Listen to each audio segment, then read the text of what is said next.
Kedyan Kala Rudra Mas Patik Raja Dewaku ndadosaken kagiat raosing manahipun ingkang putra ing glagah tinulu dene Kadipaten Permalang Karawan Priyagung boten pangling menika kadidene Paman Patih Harya Sengguning Plasa Jenar tuwin bapa Mremban Durna Rekyana Patih Sarawa Paduka katuran karaharjan kepareng rawuh wonten ing Kadipaten Glagah Tinulu Rekyana Patih Harya Sengguni nyawa-nyawa jimat kula nggih anak Mas Brajadenta sawanipun ingkang abdi utawi ingkang bapa ing kepatihan tansah pinaringaning kawidadan niring sambikala namung keparenga kula ngaturaken pudya pangastawanipun ingkang bapa kunjuk ngersanipun anak Mas Brajadenta. Kula tampi karya bombong raosing manah. Boten langkung kasekecakno anggen ngandika lenggah Paman Harya Sengguni. Kula nuwun inggih nak Mas Brajadenta sampun boten kirang prayogi pisawanipun ingkang bapa ing Plasa Jenar. Wonten ing Kadipaten Glagah Tinulu dinten sak mangke menika nggih nak Mas Brajadenta bapa Mremban Durna sarawuja ngandika bapa ing Sukalima ingkang putra ing Glagah Tinulu ngaturaken pasegan panakrami kunjuk sandhap pepadanipun bapa Mremban Durna ing Sukalima Mremban Durna ing Sukalima Astakus wala sila berdaba suwalu gimbal sumerante sumerintah kula nuwun inggih nger anak Mas Brajadenta sampun kula tampi karya bombong raos sing manahipun ingkang bapa ing Sukalima asung pambagenipun anak Mas Brajadenta ing Glagah Tinulu dhateng ingkang bapa ing Sukalima namung kosok wangsulipun kepareng ingkang bapa ngaturaken salam taklimipun ingkang bapa kunjuk ngersanipun anak Mas Brajadenta ing Glagah Tinulu nger anak Mas Brajadenta kula tampi karya bombong raos sing manahipun ingkang putra bapa Mremban boten langkung kasekecakno anggen ngandika lenggah kula naknan sampun boten kirang prayogi pisuwanipun ingkang bapa ing Sukalima wonten ing Kadipaten Glagah Tinulu dinten sak mangke menika nggih apa dene sira kadang ingsun Yai Brajalamatan lan Brajawikalpa padha prayoga nunggone siadi ngadhep ngarsanipun Kakang Yai Kakang Adipati sampun boten kirang prayogi pisuwanipun ingkang rayi namung kepareng kula ngaturaken sembah sumangga pangabekti kula kunjuk Kakang Adipati kepareng kula ngaturaken sembah sumangga pangabektinipun ingkang rayi kunjuk kersanipun Kakang Adipati Yai kadangipun Kakang sakarune wis ndak tampa ora liwat pangestunipun Kakang Tampanono lan tatanan Prawadyabala Glagah Tinulu aja nganti ana ing padha saur manuk pun kakang nedya mbabarake wigatining pasewakan kawula non menapa sampun paduka dawuhaken badhe kula candhi nggo jimat Kakang Adipati sesembahan kula Paman Harya wonten dawuh nggih duwin bapa Mremban Durna kula wonten timbalan ing dawuh nggih nak Mas Brajadenta ndadosaken kagiat sotane manah dene rawuh paduka pepundhen kula kekalih boten cecala ingkang saderengipun upami alih utusan gandhek sakembaran atur nawala agengipun utusan Nayaka Ngastina saestu kula diamethuk rawuhipun bapa Durna tuwin Paman Sengguni nyawisaken kreta kencana saha nyawisaken Hermawargi Naryamiji ampeyanipun pepundhen kula kekalih tandha bektinipun ingkang putra ing Glagah Tinulu dhateng pepundhen kula ing Plasa Jenar menapa dening Sukalima nak Mas Brajadenta wonten timbalan Paman Plasa Jenar nadyan nembe kawiyos sing pangandikan kemawon persasat sampun tumplak pun jen sinundul puyuh namung semantena tata upacara ning kamrajan ing mekaten menika kala wau boten saktrepipun menawi paduka pisungsungaken dhateng ingkang paman. Krana nadyan awis-awis ingkang paman menika sowan wonten ing Kadipaten nanging lair batos nggih. Pangrengkuipun ingkang paman dhateng anak Mas Brajadenta sak kadang menika tanpa beda kados dene anak kula piyambak. Mila pangraosipun ingkang bapa ing kepatihan. Dinten sakmangke kula sowan wonten ing Kadipaten Glagatinulu, pangraos kula tanpa beda kula wangsul wonten ing Plasa Jenar. Semanten ugi ingkang bapa ing Sukalima, nggih. Sampun ngantos benten-bentenaken tantawisipun Glagatinulu kelawan pun Garing Astina. Jenyatanipun nadyan kula mboten ngawuningani nanging kacarios. Crita menika sampun sumebar dumugi ning jabaning rangkah bilih Negaring Astina lan pringgondane menika kalih-kalih ngatunggaling mboten saged dipun pisahaken. Nyatanipun samangke ingkang bapa dados punggawa Negaring Astina. Mila sampun satrepipun menawi kula menika angrengka dhateng wewengkon pringgondane menika kados dene sederek kula piyambak. Matur sembah nuwun ingkang tanpa pepindhan. Bapa Penemban, inggih mekaten tumuli kula aturi paring dawuh menggah menapa ta wigatosipun dene jengandika kekalih rawuh wonten ing Kadipaten Glagatinulu.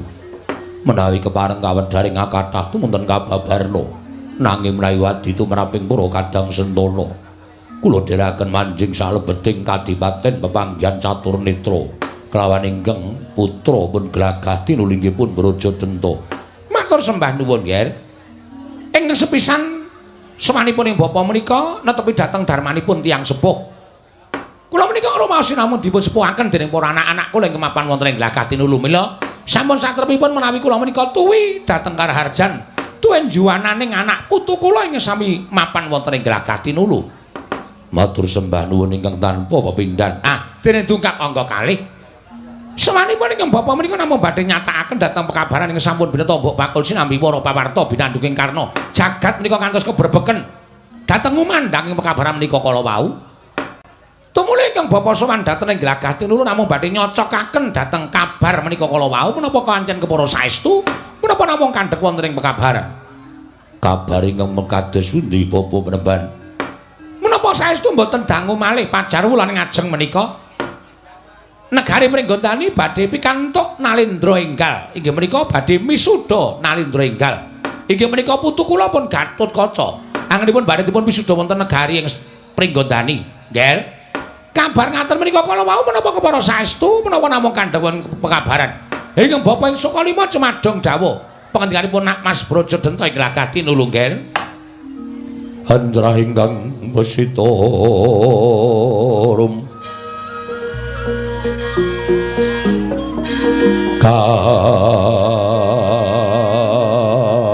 kasilring samirana mre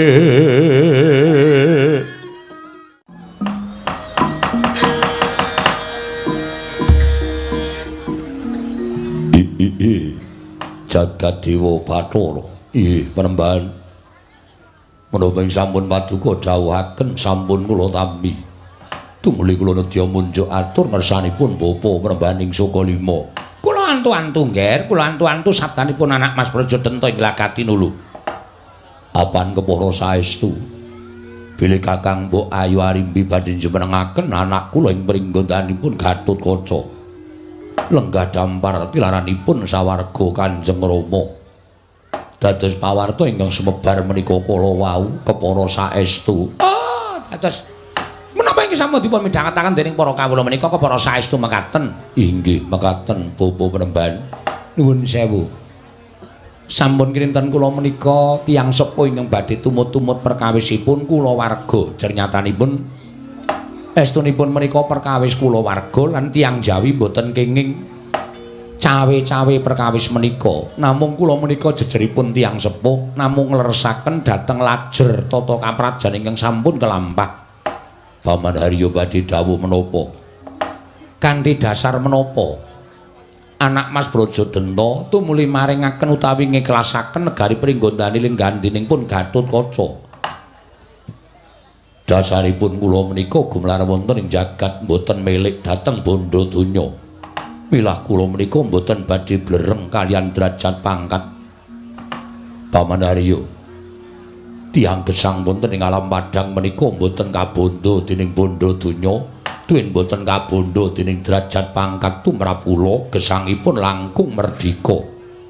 Turta malih kathah para brahmana winasih sewa sugata ing samya ngendikaaken gegayuhanipun titah wonten ing jagat menika menawi namung hanggung gayuh dhateng kathahing brana picis tuwin inggiling derajat pangkat menika saestu margi ingkang keseluruh inggih nadyan wonten leresipun nanging menawi kabandha wonten ing bandha donya lan kabandha dening derajat pangkat tanwandi titah menika mangke badhe salin seringat. Mila sampun ngantos kula menika nyelaki dhateng batos kula lan boten badhe kula menika wantun mengeng dhateng menapa ing sampun dipun paringaken Kanjeng Rama Prabu Tremboko dhateng ingkang putra pun Brajadenta. Mila gesang kula sampun ngantos kabandha dhateng kawontenanipun bondo ing Pringgondani miwah derajat ing Pinggondani ingkang angka kalih.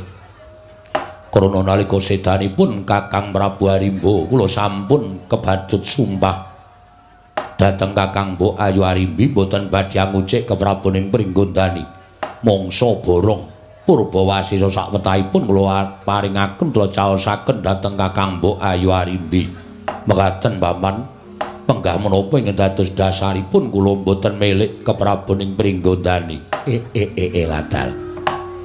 Kula nyuwun pangapunten, sampun mangsa kados mekaten kok tasih wonten priyagung ingkang penggalipun kados Nak Mas Brajadenta. Namun nuwun sewu lunggir.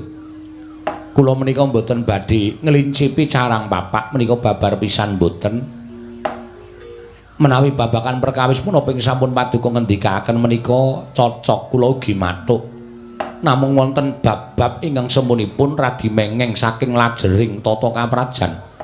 Bab-bab ingkang radi mengeng saking lanjering tata kawrajan kados pundi mekaten nggih. Kula menika dados patih sampun pinten-pinten puluh taun. Kula menika mboten wonten ingkang wantun gantosi dados patih Ngastina amargi pendak-pendak pilihan mboten wonten mangsaipun. Tentu kula ingkang dipun calonaken calon tunggal. Mila kula menika sampun dados patih menika pinten-pinten taun laminipun ngantos puluhan taun. Inggih, mila kula ngertos tata kaprajan ingkang sejatosipun menika kula ngertos. Tata kaprajan ingkang sejatosipun menika kados pundi? Sampun ngantos Pringgondani menika nampi walat. Sampun ngantos Pringgondani menika nampi welaking Jawata. Monggo tata kaprajan menika dipun leresaken.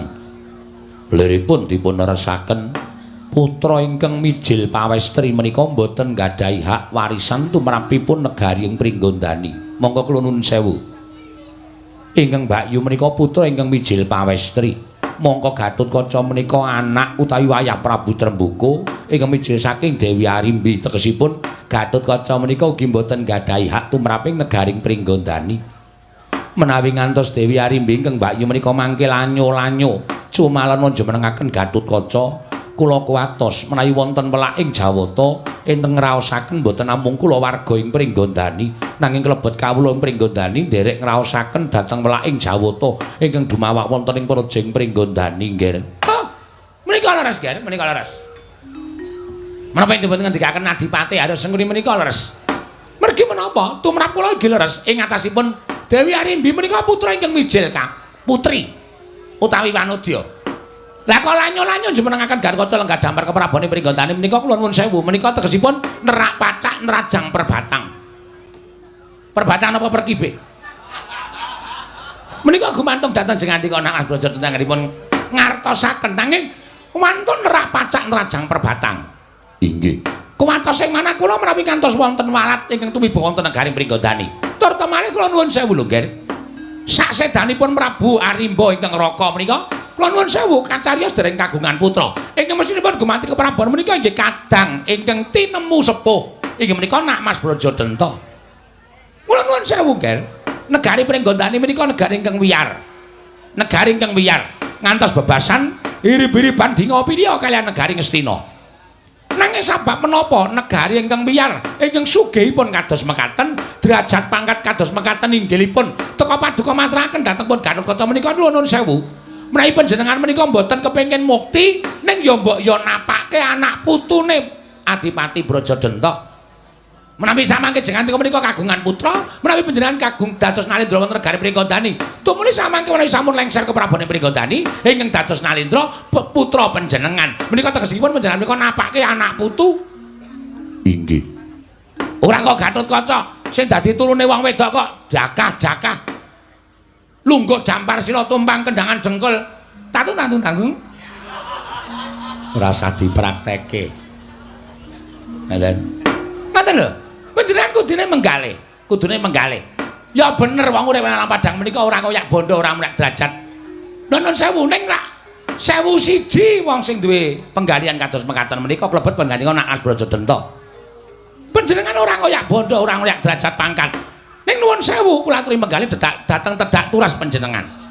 Menawi ngatur panjenengan menika mangke kagungan putra, terus putrane panjenengan dados Nalendra menapa mboten mulya ngawibawa Nyakrawati Mbau Denda. Oh, lha nuwun sewu lho, Ger. Lajeng kula badhe ngrembak babagan anggen paduka sampun kabonto ing sumpah. Inggih. Kula sampun kebacut sumpah. Dasaripun kula menika satriya menawi ngantos ngelincati sumpah kula. Badhe tetel kasatriyan kula menemban. Ah, wong urip kok kebonto karo sumpah. Wong urip kok wedi karo sumpah. Dadi mandi wong sumpah niku wong lanang niku modar kabeh. Inggih. Mergo wong lanang kuwi oke-oke sumpah. Sumpah, yakin lan sak piturute. Nggih ta, Dewate? Nggih. Ngoten lho. Contonipun wong sing kakehan sumpah ning ora tau mandi. Menapa wonten? Ngajeng kula niki. Malah kula sing dienggo conto ora. Niki sapa-sapa disumpahi, sapa-sapa disumpahi. Anggere arep endo saka perkara sapa-sapa disumpahi. Ning nyatane mboten wonten ingkang mandi. Nuwun sewu. Benjang badhetipun sahur wonten ning donya akhir. Donya akhir niku alamate pundi? Kula nuwun sewu, Ger. Wong urip niku ora usah gagas perkara sing werna-werna. Sesuk digagas sesuk, saiki dipikir saiki. Panjenengan sakmenika badhe mukti kedah mentala dhateng sinten kemawon. Menawi panjenengan kabanta dhateng sumpah. Wah, kula nuwun sewu ya sak. Jeke urip panjenengan menika badhe kabanta dhateng sumpah lan mboten badhe mukti ngawibawa Nyakrawati Mbau Denda. Menika. Lajeng tumuli samaniki kula aturi menggalih. Negari Pringgondani ingkang wiyaripun kados mekaten menika ingkang Yasa Prabu Trembaka ingkang Rama. Monggo ingkang Rama Yasa negari Jembar menika kala wau. Estining penggalih ingkang Rama menika namung badhe muktekaken dhateng putra wayahipun atmajanipun Prabu Trembaka sedayanipun lan putu-putunipun Prabu Trembaka sedayanipun. Inggih, putu sing metu lanang. Inggih, kasinggihan mekaten. Prabu Trembaka anggone ngrekasa. Yasa negara wujudipun negari Pringgondani menika lak bareng panjenenganipun sampun seda tumuli negari samangke dipun lenggahi dhateng tiyang sanes. Ya dudu wong liya. Ning Garukaca ki putu metu saka anak wedok menika tegesipun mboten gadhahi hak warisan tumraping negari. Lajeng panjenengan ingkang tinemu putra kakung padha tele-tele ora duwe kamungten, ora duwe bondo donya, ora duwe derajat pangkat. Dos pundi menika? Panjenengan ora aturi menggalih lho, Ger. Menapa ing dipun ngendikaken Kakang Mrembandurna menika kula kinten kok leres. Monggo. Tur malih sakmenika kula badhe ngonceki ingkang sanes. Ngonceki menapa menemban? Wong nyekel panguwasa dadi ratu menika mboten gampang. Nggih to Kakang Durna? Nggih, kula mawon. Nggih. Wong nyekel panguwasa dadi ratu menika mboten gampang. Ratu nika wong kang sinampiran pakaryan nyekel kendho kencenging pernatan amis baci ning negara menika wonten pundhaking Nalendra. Halan. Dadi amis baci ning negara tentreming kawula menika wonten pundhaking Nalendra. Kamangka Gatotkaca menika bayi wingi sore. Durung ilang pupuk lempuyange. Inggih. Apa ya Gatotkaca bisa mranata para kawula?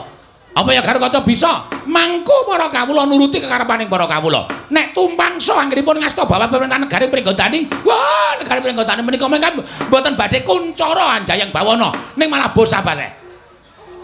Ora karu-karuan. Inggih.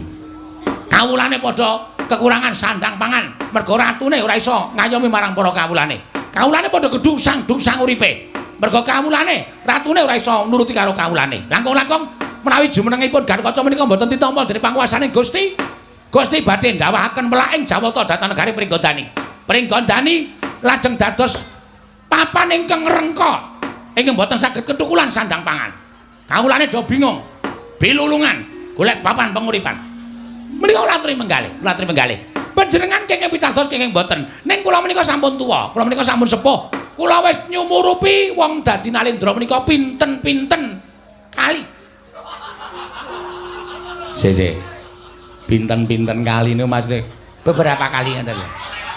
Wongsal wangsul kula nika pun tau tate nyumurupi tiyang datan andra menika wongsal wangsul ana sing gagal ana sing kasembatan ana sing gagal ana sing rahayu niskala menika werni-werni lah kuwantos sing manahipun Mbok Ping Saka 5 menawi Gatotkaca menika mangke mboten saged ngasta bawat pemerintah negaring Pringgodani tumuli negari Pringgodani lajeng gagal mujudaken satunggiling praja ingkang gemah ripahla jinawi Kartatata Turaharja menapa panjenenganipun Namas Brajatanta menika mangke mboten lingsem mboten rumaos dosa ing atasipun panjenengan menika ingkang kagungan hak warisan tumraping negari Pringgodani teka panjenengan kendel kemawon negari diobak-obak karo ratu wingi sore sing durung ilang pupuk lembuyange inggih menika pun sinten Dewate Gatotkaca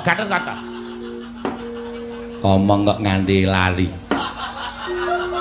inggih kula aturi menggal panjenengan menika wangun lho Gen panjenengan menika trep pantes dados nalindra wonten negari Pringgodani dudu Gatotkaca menika oke wong maido apa isih nampa dadi ratu ki njur kekuatane kaya ngapa ya bener Gatotkaca menika otot kawat baru wesi apa Pringgodani arep buka toko besi mboten badhe kelakon arep duwe kasekten tumpuk undhum kasekten sundha langit ning nek ora pinter mranata para kawula menika bakal ya ora bakal iso kelakon dadi panutaning para kawula lan ora iso bakal kelakon dadi nalindra ingkang becik lan apik ning benten kalian panjenengan menika dasare mirip karo Prabu Tremboko mirip niku napa padha ngaten lho ambok padha ambok mah wong duwe kata-kata dhewe-dhewe kok dipenging panjenengan menika jebles wih teneh mlentrung niku ora jebles niki jebles niku padha kalian Prabu Tremboko menawi panjenengan gadampar negari Pringgodani lungguh dampar sineba dening para kadang anak Mas Brajalamatan Braja Wikalpa sedaya nyembah dhateng panjenengan lho apa ora moncer Sang Nata Prabu Brajadanta nalindra ing Pringgodani ingkang pancen nglingsir keprabonipun tiyang sepuhipun sampun trep boten wonten ingkang wantun badhe moga-oga dhateng kanalindranipun Nak Mas Brajadanta dasare ratu padha-padha butane kawulane ya sumuyut nunggal panjenengan ya wis wareg utawi wis tuwa ndahar ngelmu dhateng kanalindran mila mboten nama mokal menawi mboten badhe tumpangsa anggen paduka ngasta bawat pemerintah negari Pringgodani inggih wangun trep wangun tadi Pak wangun sanget padha karo jumenenge Prabu Tremboko nah kula terima kalih sinten to sing wong urip ning alam padang menika mboten kepengin dadi ratu lah kok panjenengan malah mau dadi ratu menika nuwun sewu ra aneh-anehi to ngene-anehi selagine Begawan Durna menika kula nuwun sewu ingkang bapa piyambak menika nek ora wis keladuk tuwa wis keladuk yuswa panjangka kula menika mboten kok brahmana kok mboten kok gurune Kurawa mboten panjangka kula niki iso ya dadi ratu lho napa mboten moncer nalindra ing jagat rat pramila Prabu Mahadurna lho Mahadurna ALM apa ALM almarhum ratu kok nganggo almarhum niku mati kok ya nek ra urip meneh iya ngaten Adipati harus urip menika nek mboten sira karo batine ya pengen dadi ratu nggih ta Adipati nggih ning ora ketang men cilik-cilikan wis dadi ratu ning Plasa Jenar nggih ning nang Astina dadi patih nggih leres lho mengaten menika kala wau kok panjenengan mboten menggalih kok mboten menggalih kaya Arimbi ingkang Bayu kok wah cumalena wong wedok ora urusnan nerak bacak Krajang Perbatang ing atase duwe anak lanang kok terus arep ngukup bondo Pringgodani sarana jumenengake si Gatotkaca ana negara Pringgodani terus bondo Pringgodani dikukup karo ingkang Bayu Dewi Arimbi panjenengan klekeran ora entuk apa-apa ora entuk bagian warisan apa-apa ora ta ya sampean bingung lu wong sakniki kemawon panjenengan kudu jumangkah nek sesuk-sesuk ngibarate sego ingkang wis dadi jenang ora bakal dadi pulih dadi sego meneh nggih ta Dipati nggih leres menika kula aturi menggalih Gatotkaca Bayu wingi sore kok arep nganggo keset sirahe wong tuwa Adipati Brajadanta sing duwe hak tumraping negara Pringgodani kok mengko dadekake patih iki apa patih iki pangkat apa patih niku ya pangkat dhuwur lho kula niku ya patih meneng mawon niku minggo conto kok nggih patih niku pangkat napa Sing kudune dadi ratu kok dadi patih. Lah nek kula ora trima. Ha sing duwe anak wedok ana anak lanang. Ora kaya kowe. Kula kelingan anak wedok terus dadi patih. Mergane ajeng kula pek. Oh. Arimbi duwe anak lanang kok dadi ratu ning Pringgodani. Yo kula ngerti. Samenika kula ngertos. Sareng kula unceki, sareng kula glejah, sareng kula gelar tuwin kula gurung. Menika mujudaken satunggiling Karti Sambeka. Karti Sambeka saking sinten? Werkudara.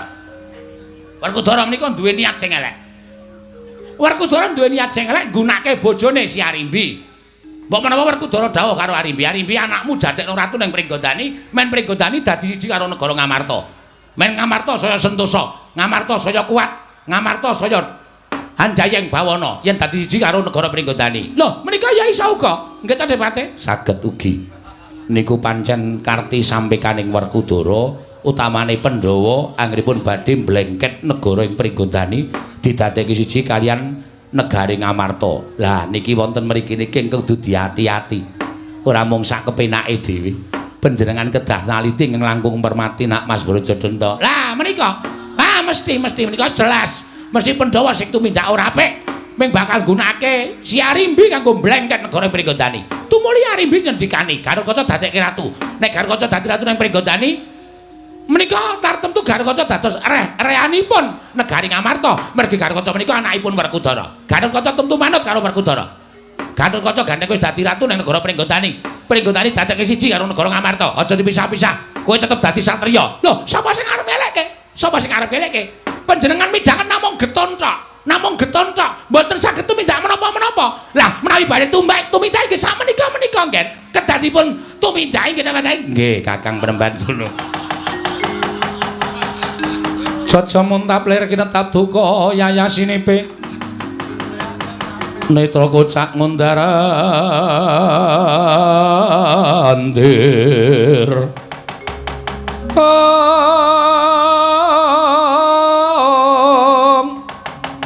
Idep nyomangolon caka wadanani rombranang kaya kembang wurawari sinabet tumrang segedheng bel metal dahanane sinabet tumrang segedheng bel metal dahanane ing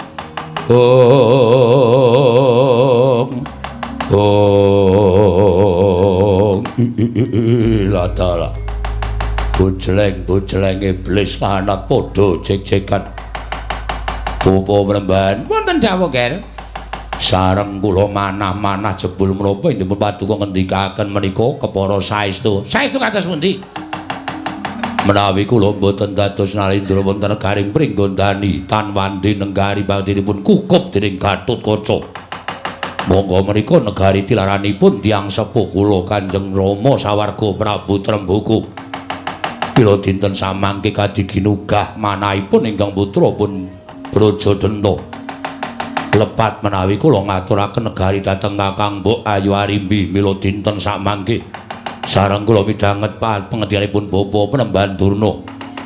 Tumuli lajeng ngleresaken menapa ing sampun paduka dawuhaken dhateng ingkang putra pun Brajadenta. Menawi tetela mekaten sampun dados anteping manah kula mboten badhe sowan wonten negari Pringgodani. Menawi perlu kula mboten badhe ngrajangi menawi dados pakartinipun Kakang Mbok Ayu Arimbi. Kula ora mathuk, kula ora sarujuk, kula ora rumajang menawi negari Pringgodani dilenggahi dening anak kula Gatotkaca. Niku tinggalane wong tuwa kula. Niku tinggalane dulur tuwa kula mula Brajadenta ingkang kudu ngukup negara ing Pringgodani. Ya ra ngaten.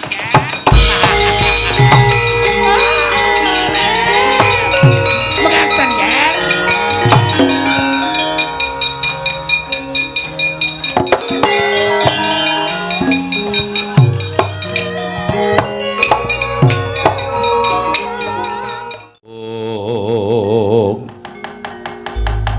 Lho nggih, dados pemareming tiyang sepuh. Nggih kula matur kata-kata menika kala wau tumuli dipun agem dening Mas Brajadenta. Nggih. Namung bingung raos sing manah kula. Bingung perkawis menapa? menawi ngantos sak mangke Kakang Mbok Ayu Arimbi duka kaliyan ingkang putra pun Brajadenta. Lho. Ingkang Bayu Dewi Arimbi menika namung wujuding pawestri. Pawestri menika ibaratipun kepanjangan rikma keribetan nyamping. Kesesakan kesemekan.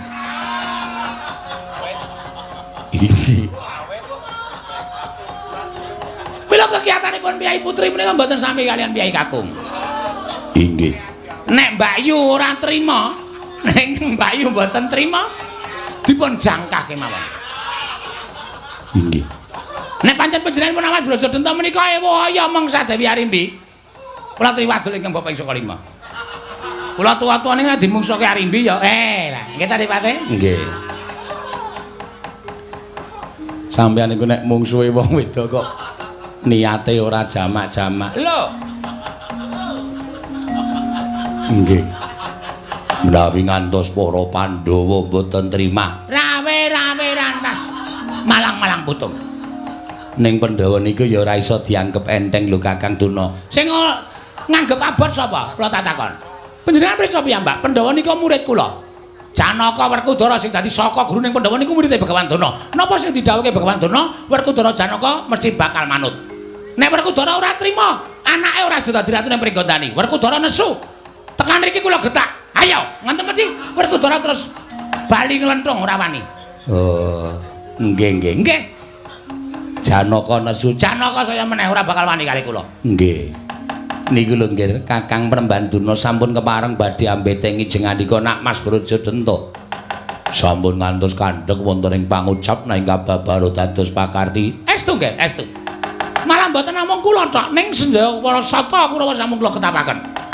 Bantu dhateng Mas Brajadenta anggenipun badhe merang Kampuh Jingga.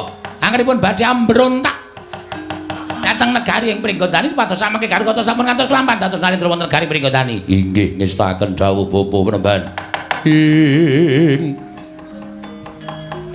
Rekat lampahing rata tanpa antara.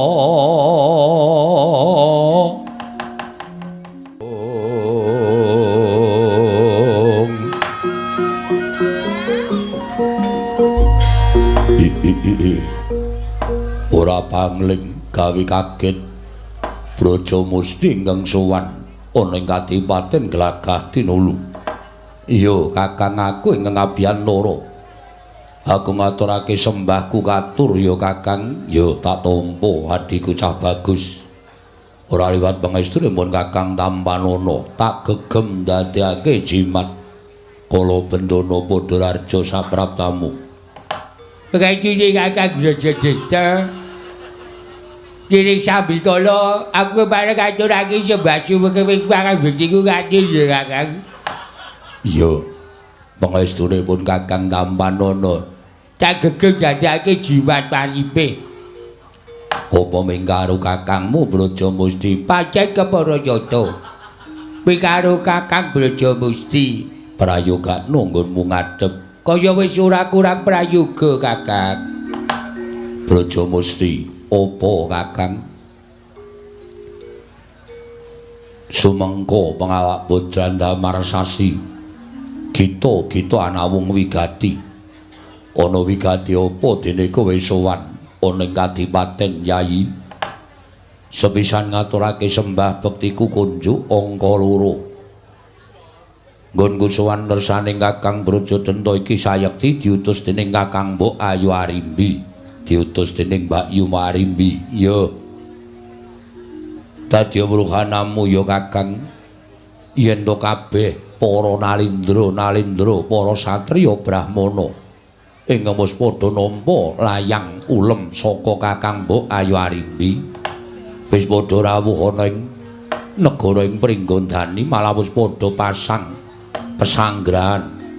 Dene ciptane Tanala Kejaba mung kepingin nekseni wisudan ratu ing Pringgondani. Ya kuwi anakmu si Gatotkaca. Mula sawaning Brajamusti ana ing Glagah Tinulu iki didangu dening Kakang Mbok Ayu Arimbi. Gandeng kabeh wis padha komplit mung kari ngenteni rawuh ing Kakang Brajadenta. Mula aku didhawuhi supaya sumusul Kakang Brajadenta. Ayo tak dherekake sak lakuku. bareng karo adimu Brajamusti sowan menyang negaring Pringgondani. Kacarita yen to Gatotkaca anakmu lanang bakal jumeneng nata ning Pringgondani. Kakang Brajadenta ingkang kadhapuk amangku marang si Gatotkaca. Tegese Kakang Brajadenta ingkang bakal dadi patih Rangkanata ing Pringgondani. Mula Kakang gandeng dina samengko wis cetha nggone Kakang Adipati keparengan nampa kang dadi aturku. Aku ngenteni marang dawuh pangentikaning Kakang Brajadenta mungguh kepiye? Dawuhing Kakang Brajadenta, Kakang, ya kabeh wis tak tampa. Nanging kosek aja kesusu. Tundhone ora wurung mengko aku bakal sowan ana ing Projeng Pringgondani. Nanging Brajamusti gandeng sawetara kowe ninggal Projeng Pringgondani utawa ing Glagah Tinulu. Sawetara mapan ana ing negaring Pringgondani bareng kelawan Kakang Mbok Ayu Arimbi. Kowe krasa apa ora yen to pun Kakang nandhang kangen kelawan Si Adi? Ya Kakang ngaturake panuwun ingkang tanpa pepindhan. Dene Kakang kagungan rasa ingkang mengkono kelawan aku. Dene ingkang sabanjure aku tak takon karo kowe maragake wangsul ana pitakoning pun Kakang iki. Kakang arep ndangu apa? Pringgondani kuwi ingkang kagungan sapa? Pringgondani ingkang kagungan Kanjeng Rama sawarga Prabu Trembuku. Prabu Trembuku seda sebabe nglakoni perang kelawan Prabu Pandhu. Nadyan sejatine perang mau mawa kurban Nalindra loro. Ya mung sedane ora bareng. Luwih dhisik Kanjeng Rama Prabu Trembuku tinimbang Prabu Pandhu, nanging sedaning Prabu Trembuku kawawa gawe tatuning sukuning Prabu Pandhu wekasan ora suwe dadi jalaran sedaning Nalindra Ngastina. Ya panjen bener ora sah mbok larah-larahke. Sing wigati aku mung pengen ngerti sedaning Kanjeng Rama mung saka Prabu Pandhu. Yen dijupuk lereke pancen kaya mengkono sak sedaning Prabu Trembuku sing dadi ratu ning Pringgondani. Kakang Prabu Arimba ya kuwi putra ingkang mijil pambayun. Saya aku tak takon karo kowe. Sedaning Kakang Prabu Arimba saka sapa? Saka Raden Bratasena. Bratasena ya anake sapa? Bratasena ya anake Prabu Pandhu. Arimba putrane sapa? Putrane Prabu Trembuku. Kena ngapa kok nganti tekaning pati milani Kakang Mbok Ayu Arimbi ngunggahke derajating Raden Bratasena. Jejering satriya yen kepengin mengku garwa sawijining putri kudu wani mbedhah negara Banda Ratu Mboyong Putri. Kamuktening Kakang Mbok Ayu Arimbi ditatahi nganggo bandaning Kakang Arimba ingkang larang dhewe, ya kuwi wujute sugenge Kakang Arimba. Ngono critane. Ya saiki yen dipernahake cetha lamun sejatine antaraning turasing Prabu Pandhu lan turasing Prabu Trembuku kuwi ora bakal bisa rukun. Nadyan akeh kang padha ngandha kaya mengkono, nanging apa ora prayoga yen kabeh mau dipupus tekan sedaning Prabu Arimba, ya Kakang Arimba. Wiwit sampeyan nganti tekan sak adi-adimu, ayo manunggal tetunggalan manunggal kalan para Pandhawa. Sarana nyengkuyung jumenengane si Gatotkaca. Kanthi cara mengkono jagat iki bakal tentrem, ora ana ingkang padha regejegan, ora ana ingkang padha sikut-sikutan uripe ana ing alam padang. Brajamusti, piye Kakang? Bareng tak pikir-pikir apa ingkang tak lakoni iki mau pranyata kleru. Klerune nggo napa? Ingkang mestine aku kuwi duwe hak sakwutu itu mraping negara ing Pringgondani. Nanging sabab apa biyen aku dadak sumpah ning ngarepe Kakang Mbok Ayu Arimbi. Pringgondani bak tak pasrahke marang Kakang Mbok Ayu Arimbi. Nanging lumereke wanci gumantining dina ndak gelar, ndak gulung, ndak unceki lakonku jebul tinemune kabeh mau kleru. Klerune nggo napa? Ingkang kudu ngukup kamukten Pringgondani kuwi Brajadenta. Mula apa to sababe aku nganti ora suwaning Pringgondani nganti tekan dina iki. Rasaku tida-tida. Rasaku kaya ora mantep sarta durung tekan poing tekad nggonku bakal ngrangkani si Gatotkaca. merga ana swara ingkang gumana musik jroning atiku. Yen to Pringgondani kuwi ora pantes dilenggahi si Gatotkaca. Merga Gatotkaca kuwi turasing Kakang Mbok Ayu Arimbi. Anak Prabu Tremboko ingkang wadon ora duwe hak warisan tumraping negara Pringgondani.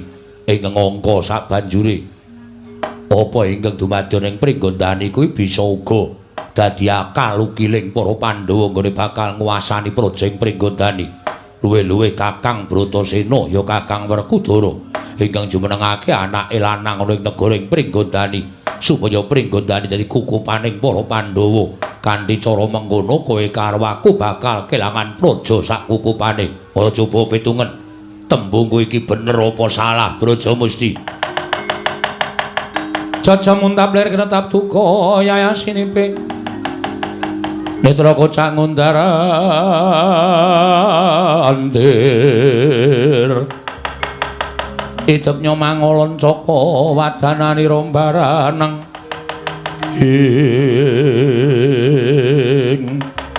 Oh, latala kose Kakang aja kesusu. Rasa petunganmu jroning ati kaya mengkono mau sisihna. Ngelingane yen to Kakang wis kebajur sumpah karo Kakang Mbok Ayu Arimbi ora bakal milik kamukten negara ing Pringgondani. Yen Kakang duwe penemu ingkang kaya mengkono tegese Kakang nyelet apa ingkang wis mbok kecohake. Kakang dilat kelawan idumu dhewe. Kowe nerak pacak nerajang perbatang kelawan sumpahmu. Apa ora saru dina ing atase putra Prabu Tremboko ingkang wujud satriya. Ya kuwi satriyaning projeng Pringgondani Kakang Brajadenta. Teka ora ngugemi marang sumpahe dhewe yen ngono bakal tetel kasatriyaning Kakang Brajadenta. Perkara tetel kasatriyanku lan ora kuwi perkaraku dudu perkaramu. Ora usah mulang karo wong gerang. Kowe ora usah nuturi karo wong tuwa. Dina iki pancen wis dadi anteping tekating Brajadenta nggonku ora bakal sowan ana ing projeng Pringgondani. Malah sumurupa Brajamusti. Dina iki aku wis ngerakit tata-tata gelaring baris. Yen pancen Gatotkaca Kakang Mbok Ayu Arimbi ora balekake negara marang Brajadenta. Rawe-rawe rantas malang-malang bakal tak putung. Aku ora bakal wegah gawe geger Pringgondani yen perlu kudu ya murupi muncrating marus saka dadaning sedulur yen pancen do kaya ngono pambeganing Kakang Mbok Ayu Arimbi. Wah!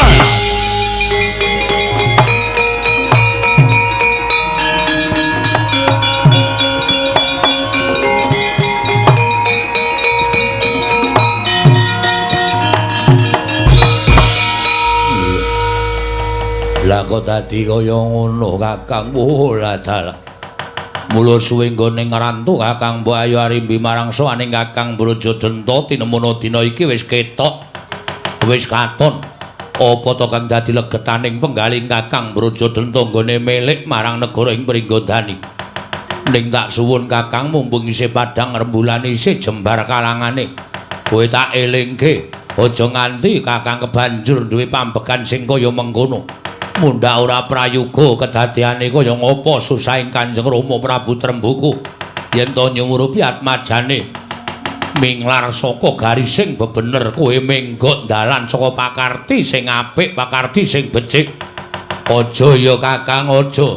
Ayo tak kanthi supaya Pringgondani kabeh turasing Tremboko padha rukun karo wong Pandhawa ayo padha sowaning negara ing Pringgondani.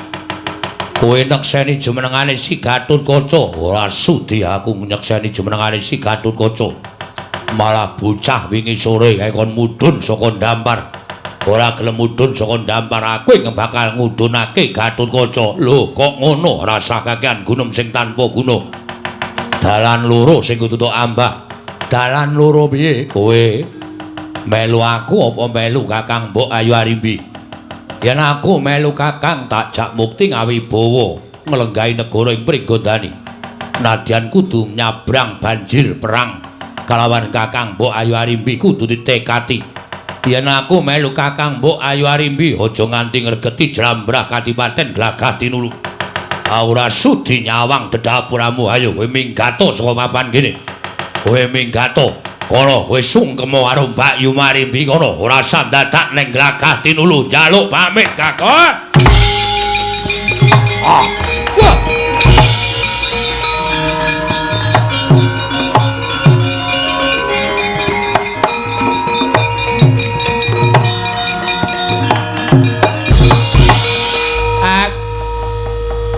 Kowe kok ora nangis? Udah habis air mataku. Nangis juga basa kaya kaya kok ditangisi kaya ngene iki wajibe ora ditangisi. Ning wajibe padha digoleki dioceki kepiye supaya kabeh entuk dalan sing panjang entuk banyu sing bening. Kakang Brajadeta aja duweni watak sing kaya ngono kuwi kakuwi tegese kleru. Kuwi tegese kleru tur aku yakin bola bokit. Kowe duwe penemu apa? Kakang duwe penemu kaya ngono ki mesti ora saka karepe dhewe. Ora saka karepe dhewe piye? Aku wis krasa, Kang. Glagati dulu kok ketekan Begawan Dana karo Patih Sekuni kuwi. Terus Kakang Malik panikane iki mesti sampean gugu lambene wong loro iki. Sampean mesti gugu cangkeme wong loro iki aja. Bapak Dana ora omong apa-apa. Lho, gejala bisu kok. Ora. Ning ora ngendika apa-apa karo aku. Wes aku ora percaya. Saiki Kakang iki supaya kabeh tinemu apik, Kakang Brajapati dicucul. Disusul dicucul dijak bali ning negara utawa Kadipaten Glagati dulu dijajah buka apik-apik. Ora terus main tunduk-tunduk kaya ngono ki aku ora cocok. Anggere ra mathuk, anggere ra gathuk kok migat, apa-apa kok migat. Kaya ngono iki ora ngrampungke perkara ning marang bebutek banyu bening kanan Glagati dulu. Bener kendikane Kakang Brajapati, nek sampeyan iki kebacut sumpah, Kang. Sumpah karo sapa? Karo Kakang Mbok Ayu Arimbi nek ora bakal ngukum negara ing Pringgondani, kuwi cak andani ya, Kang. Hukum nek donya ki ana werna papat. Apa wae? 1. Hukum alam, 2. Hukum adat, 3. Hukum negara, 4. Hukum karmen. Karma.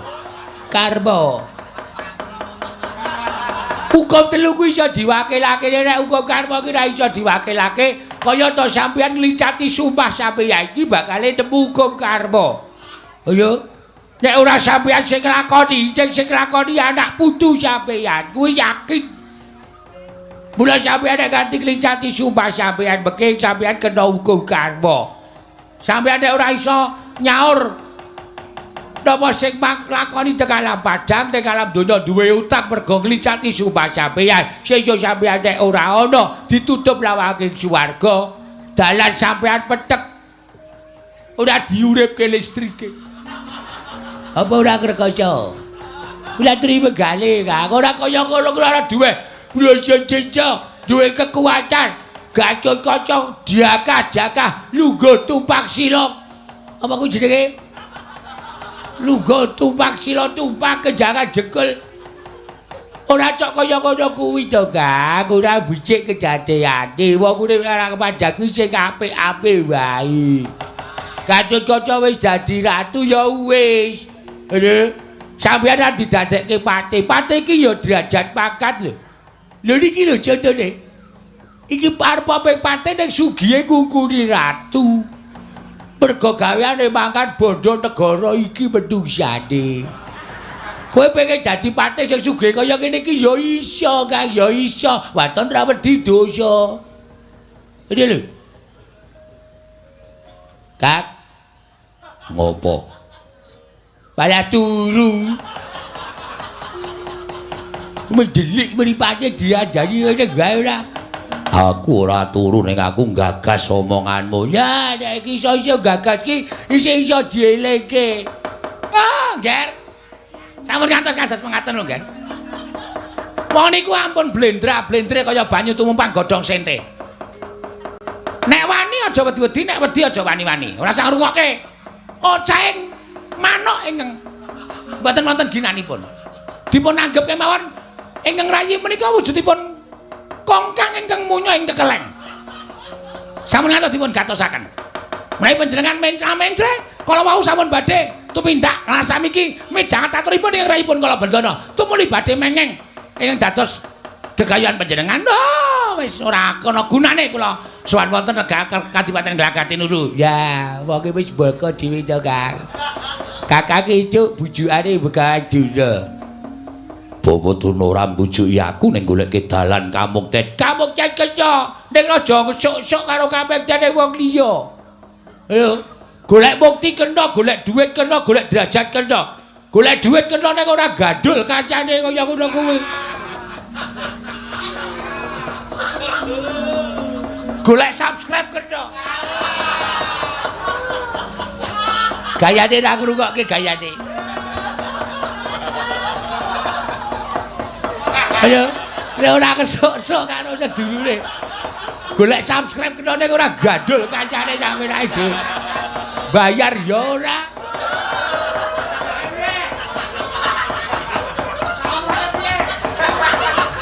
Mula kaya sabar, sabar. Napa lelakone jagat iki sabar ya. Ora sok bolak-balik. Hobi aja sok bolak-balik. Paune dadi dalang, bareng dadi dalang dadi tukang cor. Saiki dadi tukang YouTube, saiki wis ora. Ora positif urip kok ora positif. Ya aja cerewet. Wose kowe manut aku apa ora? Aku tetep ora gelem nek kon manut karo Kakek Brojodoto mergo arep aku ki buta elek. Nek aku ki nek iso-iso kelaku aku apik.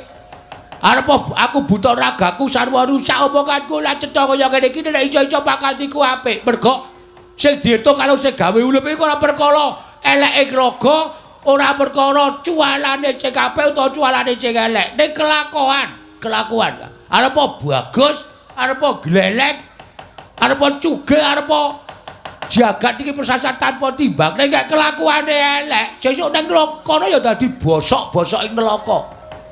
Nek arep aku ki tanganku buli ceko, aku nek omong celat rupaku elek, aku disingkili karo wong-wong. Nek bakal tiku apik, aku cuk nek kono dipaku widodali.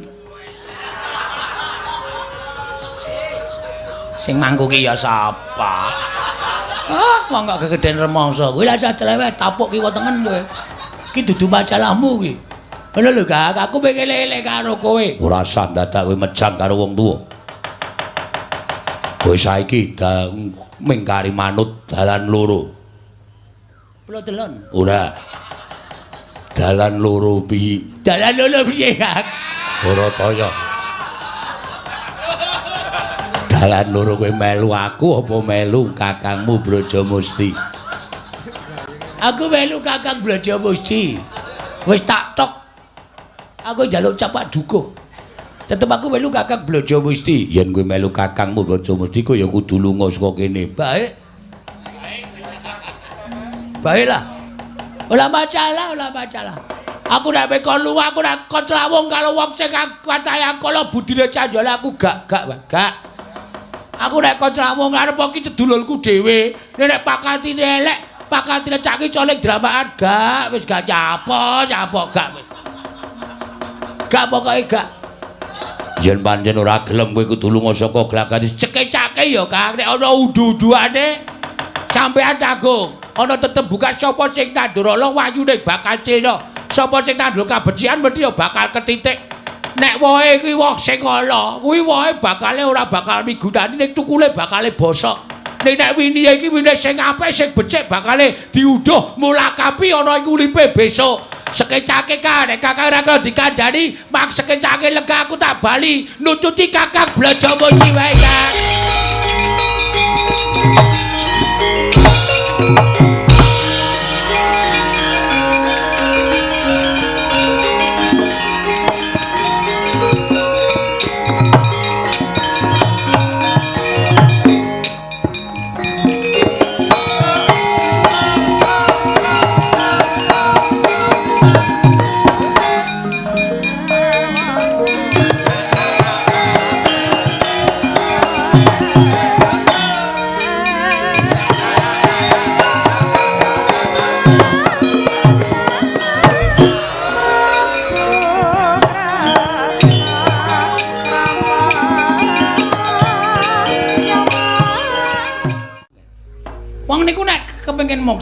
Wong niku nek kepengin mukti ngawi bawa Nyakrawati Mbau Denda ampun ngantos setengah-setengah.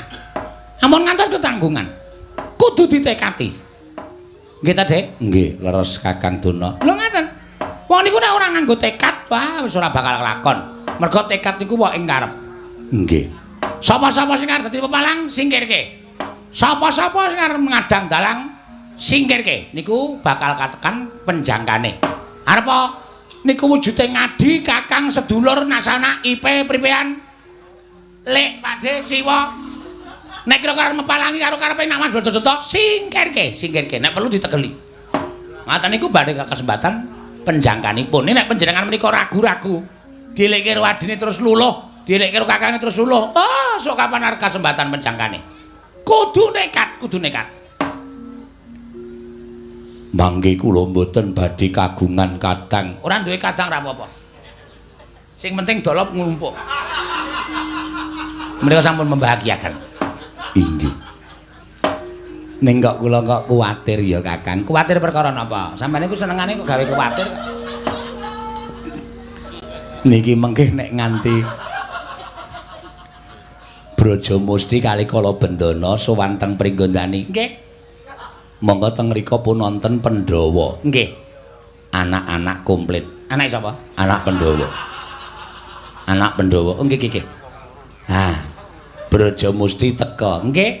Lapor kalih para Pandhawa nek Brajadenta mirang Kampuh Jingga badhe ngraman teng Pringgondani.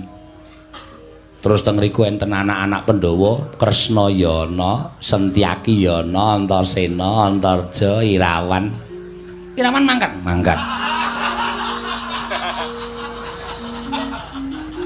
Terus Braja Musti wadul.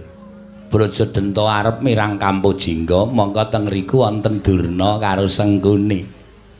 Pandhawa ngarani nek sing aja-ajaki kula karo sampeyan. Sencaki tanpa didhawuhi nyaut glugu. Goleki sampeyan. Oh iya ya. Ah nggih. Aduh. Pripun Dewate? Ah mboten ngerti pripun. Monggo Sencaki njawe Antasena, Antasena nggawa sekop. Goleki sampeyan. Ajeng do gawe mimbar napa pripun? Mboten. Antasena nggawa sekop, Antasena nyaut njawe Antarja, Antarja nglakokke begu. Remuk tenan kula Dewate. Nggih. Niki kudu ditenggalangi, kudu ditanggulangi Dewate. Nggih, kudu ditanggulangi carane. Nah Mas Brajadenta Wonten dawuh. ingkang rayi Brajamusti dipun tungka. Dipun ripe. Sampun ngantos mawi cara-cara ingkang kasar. Dipun alus. Dipun alus. Mangke menawi Brajamusti saged bergabung kaliyan panjenengan, menika mangke kula mboten badhe kenging menapa-menapa. Lah ngaten lho nggih. Inggih, nek ngaten nistakaken dawuh. Sampun ngantos dipun kasar. Mungkin nek dikasari kadang rasa ora gelem. Kudu dialus alon-alon. Nggih ta Pak? Nggih, nggih. Kudu alon-alon ora konjur kesusu-susu. Ora prayoga kedadene kesusu-susu. Nggih, nggih. Leres. Braja Lamatan Braja Wikalpa. Wonten dawuh Kakang Adipati Braja Wikalpa.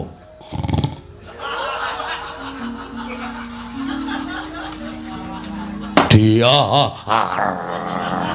engko urung mangan kok wis ngelokor. Ana apa, Kakang? Timbali Kakang Adipati Braja Wikalpa. Wonten dawuh napa Kakang Adipati? Budana kang padha seba ingsun kundur kedaton. Lho non ngestaken dawuh. Menawi saenipun lajeng kapetang kemawon tiyang setunggal pikantuk pinten? Lho. Braja Wikalpa Wonten dawuh. raup sik. Kowe iki kon budalke para wadyabala kok wong siji entuk pira iki anggepe kaya dum-duman apa wae. Ah, durung wancine. Durung arep riyaya. Durung wancine dum-duman THR. Inggih, ngestaken dawuh. Nyuwun pamit madal pasilan sing ati-ati aja kaya bocah cilik. Kaya wis purna gati ning panangkilan. Kula non lan pisan meneh tandingen para wadyabala glagah tinulu sing sarujuk karo aku kena bantu lawan Brajadenta. Nah yen to ragu-ragu atine, merga nggonku bakal njungkeng kawibawane Gatotkaca. Ndak caos paringi kamardikan, ndak keparengake bali marang papane dewi-dewi. Oh nggih, ngestaken dawuh. Yen pamit sampeyan pangestu, sing ati-ati aja kaya bocah cilik. Braja Lamatan lan Braja Wikalpa. Purna gatining pananggilan. Sanadya kundur kedaton jeluk sang. Oh, Kala Bendana. Piye, Kang? Wangune pancen wis minger kiblate Kakang Brajadenta. Kebukten panjenengane wis ora isa dikandhani, wis wegah nampa warah nampik pitutur becik. Merga saka rawuh Begawan Durna kelawan Patih Sengguni mbok menawa ana sambung rapete. Kelawan Kakang Brajadenta niki mirang kampo jingga kepengin ngogak-ogak kelawan lenggahing anakku Gatotkaca. Wis ora usah jajak ditakokke meneh. Merga kowe karo aku ki apal watake Kakang Brajadenta. Kakang Brajadenta ki arep buta, ning dheweke iki ngugemi jiwa kasatriyan. Iya. Nek kok kaya ora saged jagan iki kok dadi walik-wali kali Kakang Brajadenta. Mesti enek sambung rapete karo Begawan Durna karo Patih Sengguni ning ya tak jaluk aja suudon. Iya. Sing wigati ditelusur, diteliti dhisik ya, Kang. Iya. Syukur bagi ana mulung penggalih Kakang Brajadenta tumuli eling Purwaduksina. Iwa dene ora eling kowe karo aku wajibe matur karo Kakang Mbok Ayu Ayimbi. Nek nelakone Kakang Brajadenta kaya sing wis Kakang Brahmada mesti weruh ya nek kedaton utawa ing kasatren utawa kajibace Glagati Nulu. Iya.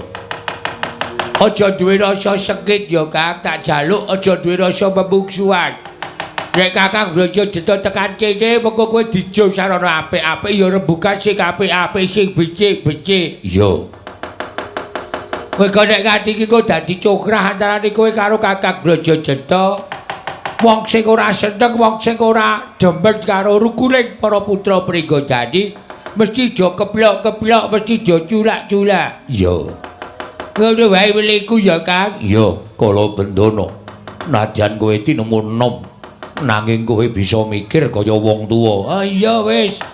Brajamusti. Adiku diadiku cah bagus. Mandheka dhisik pun Kakang njaluk ngapura Brajamusti. Aku wingi ya, Kang. Iya, iya.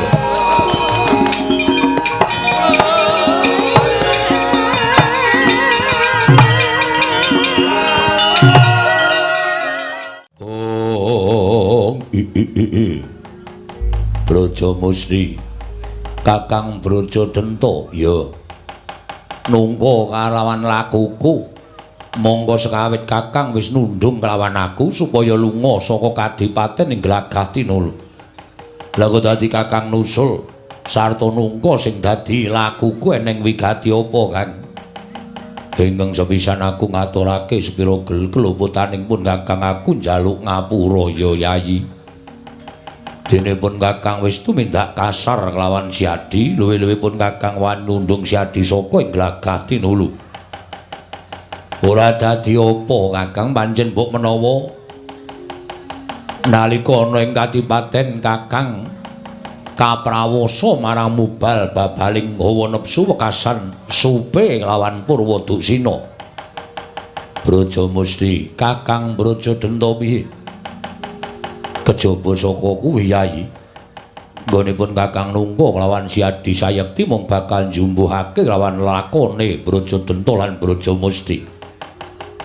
Ngerti lamun wiwit lahir saka gua garbaning Kanjeng Ibu Siadi lan pun Kakang kuwi dilairake dampit utawa kembar. Ya mung pun Kakang ingkang tinemu tuwa. Iya, iya Kakang. Aku ngerti. Wiwit bocah Siadi Srawung karo pun Kakang ora genggang sarikma. Bebasan bungah susah bejo cilaka dirasake wong loro. Pancen bener ngendikaning Kakang. Mulya ento nganti dina iki pun Kakang karo Siadi pisah. Mung perkara nggonipun Kakang gegeki lawan pepinginan Siadi yo duwe jati diri nggone nemtokake lawan uripmu. Apa ora saru dinulu apa ora dadi poyokaning wong sak negara ing Pringgondani. Ing atase Brajadenta karo Brajamusti kuwi paribasan ora isa dipisahake. Nanging teka dina iki padha regejegan ora prayoga dipresani dening piyai akeh. Mesthine pancen kaya ngono. Lah kang mongko saka kuwi supaya aja nganti dadi regejegan antara ing Syadilan pun Kakang wiwit dina iki ayo Yayi tak jak urip ana ing glagah tinulu Syadi manunggal kawan pun Kakang. Yen perkara nggone pun si Kakang bakal nganti lawan Ardi Mulanang iki supaya urip ana ing glagah tinulu. Aku mung nderek sarta ngestu padha kelawan dawuhing Kakang Brajadenta, nanging luwih dhisik Kakang tak suwun nurutana kekarepaning Brajamusti. Kekarepan sing piye? Kekarepan nggonku diutus dening Kakang Mbok Ayu Arimbi supaya mboyong marang Brajadenta marang negara ing Pringgondani. Ya kuwi ndombani jumenengane anakmu si Gatotkaca. Gosik aja ngrembug perkara Gatotkaca. Sisihna Gatotkaca saka rembugane awake dhewe iki. Isih kudu tak rembug apan aku diutus Kakang Mbok Ayu Arimbi ingkang magepokan kelawan anakku si Gatotkaca ngene bakal lenggah damparing Pringgondani. Ora sandadak mikir Gatotkaca nanging mikir rukuning Brajadenta lan Brajamusti. Kakang, yen nganti aku sowan utawa aku mapan ing glagah tinulu sawetara wektu, aku bakal nampa dukaning Kakang Mbok Ayu Arimbi utusan nglawan aku supaya mboyong Kakang Brajadenta dina iki uga. Selak dadi pengantu-antuning para raja Nerpati padha kepengin nekseni jumenengane si Gatotkaca. Mula perkara Ndrawina suka-suka parisuka ning glagah tinulu mengko bisa diitung tembe mburi sarta dilakoni sakwise lelakon iki kasembadan. Mula yen Kakang kepengin nganti Adi Mulanang ning glagah tinulu luwih dhisik Kakang ayo tak kanthi ndadherekake sowan ana ing Pringgondani ingkang wigatine nekseni jumenengane si Gatotkaca. Yen aku ora gelem, aku ya ora bakal gelem yen to didhawuhi supaya sowan ning glagah tinulu. Merga penemunipun si Kakang lawan aku wis beda. Penemuku aku mung kepengin banget wong Pringgondani kawula kuwi aja nganti kaya dene sapu ingkang ilang suwe. Kawula Pringgondani aja pating slebar ora karo-karuan merga ora duwe panutan, ora duwe nalindra. Mula wektu dina iki wis diantu-antu dening para kawula sak negoring Pringgondani. Yen to kawula Pringgondani bakal duwe sesembahan ya kuwi anakku lanang si Gatotkaca. Ingkang besok bakal gawe tentrem sarta Mranata sagung kawula dasih negari ing Pringgondani Kakang. Dadi yen ngono kowe wegah ndak kanthi ning glagah tinulu. Aku ora bakal wegah yen pakaryaning Brajamusti wis paripurna, ora usah dadak kakehan bebangal. Ora usah dadak kakehan pawadan.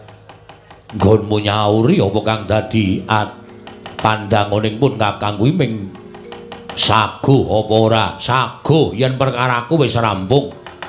Sagu sowan ing glagah tinulu yen Kakang wis sowan ing Pringgondani.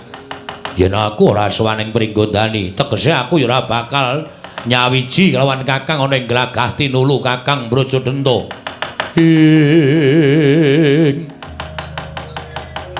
Jaja muntap lir kitab duka yayasinipe. Netra kocak ngundar andir. Oh latala. Pancen wis wegah napa warah nampik pitutur becik.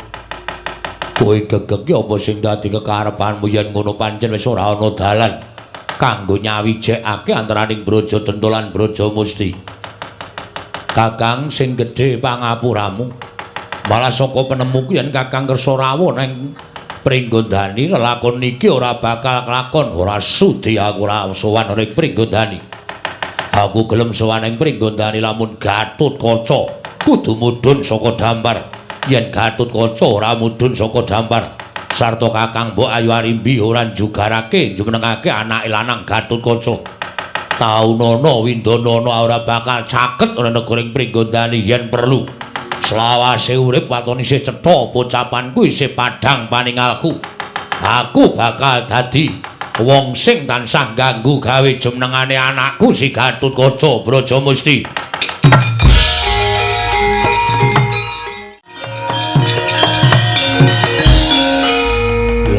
enak tenan lho. Aku wis medhek tembunge alus. Penak ana ing ati nanging tundhone Kakang arep mblithuk kelawan aku. Supaya aku tetep nyawiji karo Kakang Brajadenta lan manunggal nggone bakalan judak lenggahe anakku Gatotkaca. Sing gedhe pangapuramu Kakang. Yen to Kakang duwe sifat keng kaya mengkono paripaksa aku ora bisa melu-melu. Kuwi perkaramu.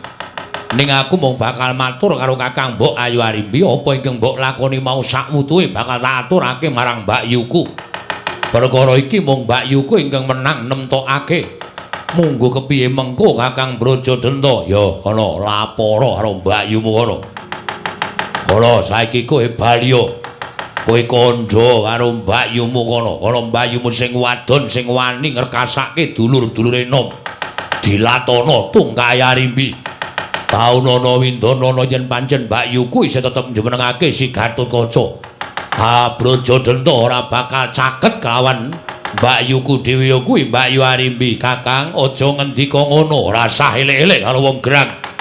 Iki Brajadenta kuwi Brajamusti, ya wis yen pancen kaya mengkono. Ndak aturi ngrasakake uripe Kakang dhewe aku tak bali eneng negaring Pringgondani. Kabeh bakal tak aturake marang Kakang Mbok Ayu Arimbi Kakang.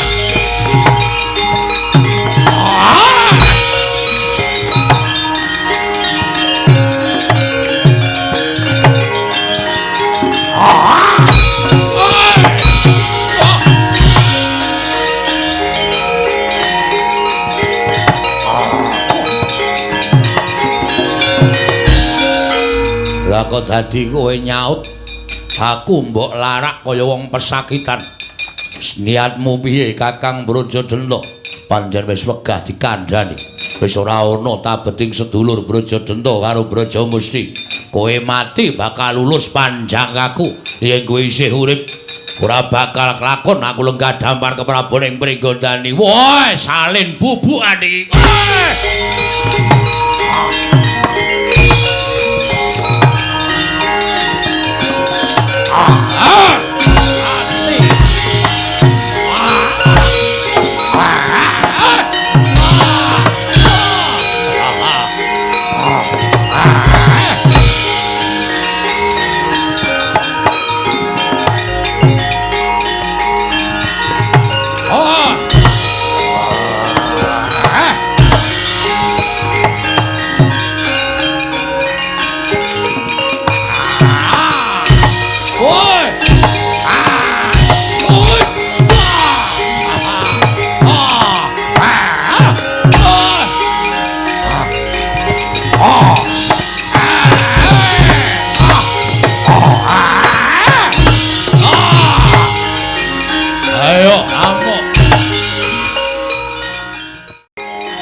Aku tak takon karo kowe, Kang.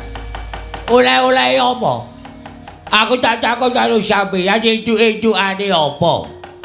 Kowe dipreksani karo para kawula nek Brajadenta karo Brajamusti iki wong digdaya, wong sekti, wong apa?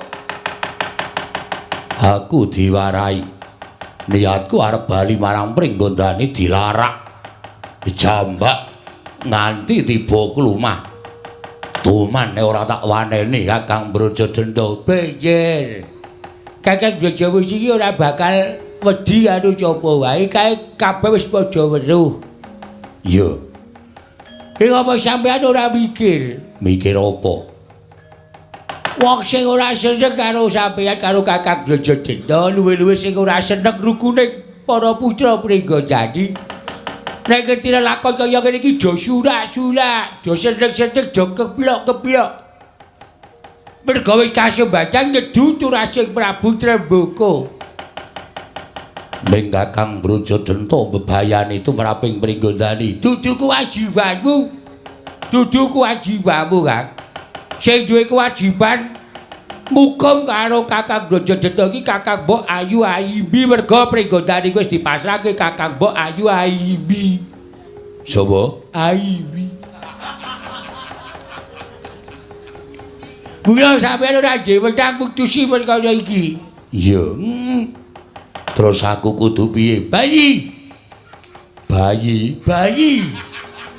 Kundur. Kundur ya. Matur karo Kakang Mbok Ayu Arimbi. Dadak kok jojok kandhake kuntur aja kok kandhake dandel. Kuntur kok kandhake kuntur dadak kok kandhake dandel. Apa kasuyatane, Kang? Iya. Raja wedi kangelan. Mengko paukuman bakal cumibawa Kakang Brajadewa saka Kakang Mbok Ayu Arimbi kuwi luwih adil, Kang. Bali wae.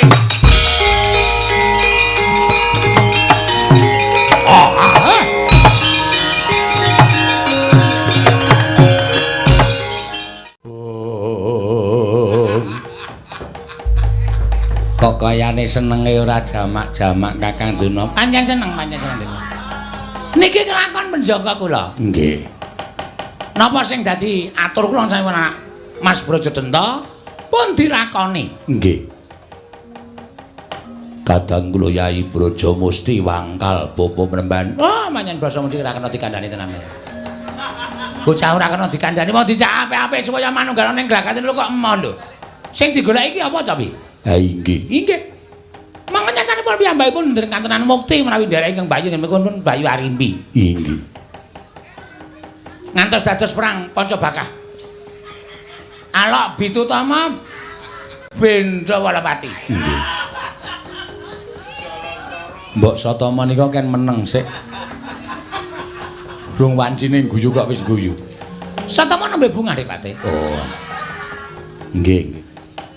Lajeng keparengipun dipun tututi dioyak. Paribasanipun nyabrang kali wis tekan tengah. Maju ya teles, mundur ya terus. Mula apike ndodok. Panjen. Nggo hiburan Dipati. nggih. Inggih Bapa Mremban ngestakaken dawuh. Lah ra ngaten. Sapa-sapa sing arep melu-melu karo mbelani Brajamusti katutke dosane. Inggih. Nek perlu Pandhawa arep melu-melu karo Brajamusti katutke dosane. Panjenengan niku mboten bali kasar menawi para Pandhawa. Panjenengan mboten badhe kalah menawi kaliyan para Pandhawa. Nek Mas Brajamusti menika anu Brajadenta menika kepareng ginakaken kekiyatan aji jaya kaisen guna kasantikan. Pandhawa mesti luluh. Luluh niku. Lagune Dewa 19. Luluh. Wong tuwa kok ya ngerti lagu barang. Mangga dipun tunggu menawi panjenengan boten prisa dalane kula duduhi. Liwat kene belok kiri lurus wae. Niku ya cakepan lagu bocah koden. Penemban durung nika ya pintere Raja Pun aman-aman berarti. Nggih. Doyak. Nek mboten doyak mbebayani. Kok mbebayani? Brajamusti tekan Ngamarta matur kali Pandhawa. Monggo teng mriku wonten sencaki. Sencaki nyekel glugu, nggih ta? Nggih. Antarja gawa sekop. Nggih. Ning ana Mas Brajadenta menika menawi kepareng suwan wonten negari ing Pringgondani tumuli ngamuk. Tentu kemawon boten wonten ingkang manturaken misaken dalem Brajadenta menika. Nggih. Bidal jeneng menika, nggih. Nggih, para Pandhawa. Nah, para Pandhawa disumbari. Yen pancen ora gelem njugarake nggone jumenengake Gatotkaca sungsang bawana balik Pringgondani. Bawana balik. Balik kanan. Mpun to, Monggo senengane kaya ngono. Bidal, nggih. Monggo Mremban. Kula ngetutaken saking wingking. Oh inggih. Lampah dedemitan sampun ngantos kawistara menawi kula menika ndombani dhateng kersane nak Mas Brajadenta. Oh inggih, ngestakaken dawuh.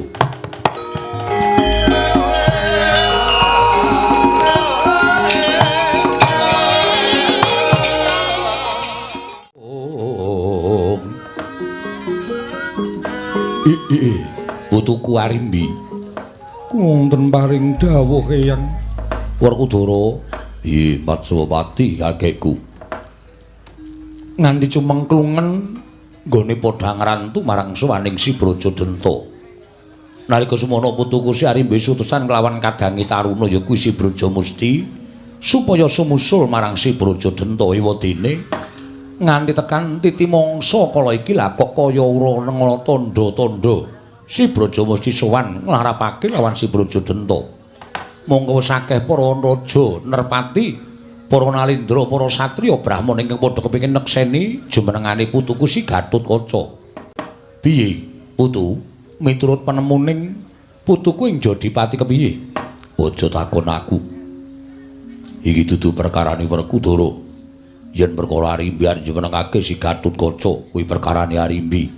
Monggo ndak dikira aku melu-melu perkaraning kulawarga Kadang Brojo. Mangsa para ngondangwa karo Arimbi. Arimbi, wonten timbalane ngadhawuh. Kepiye?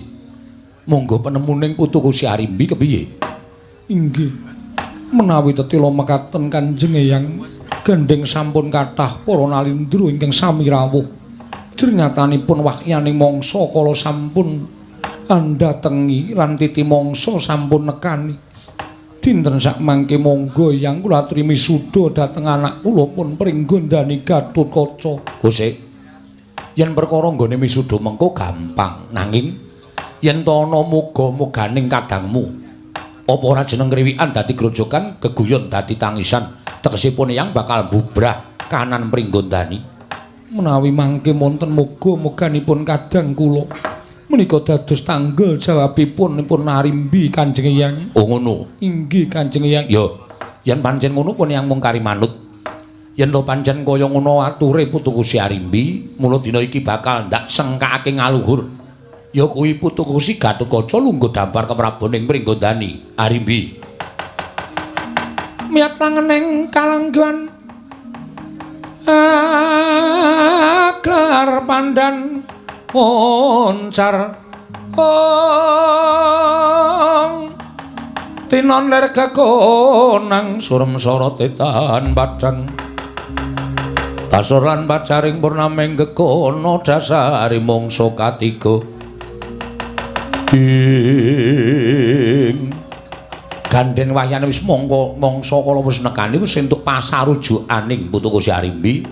Mula ora usah dadak walang ati.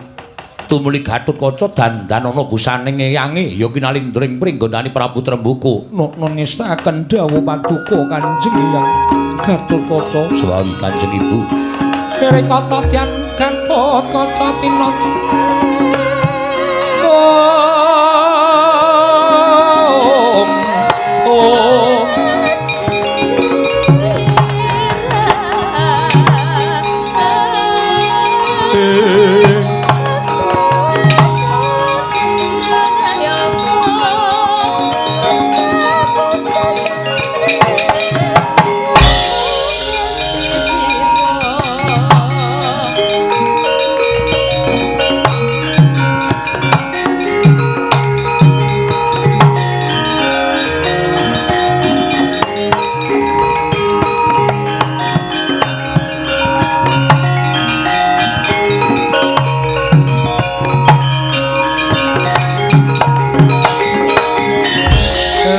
Tyan Gatotkaca Pinon mapakareka suta teka pira Kresna parta maneher sakti nira ing ujaran wang-wang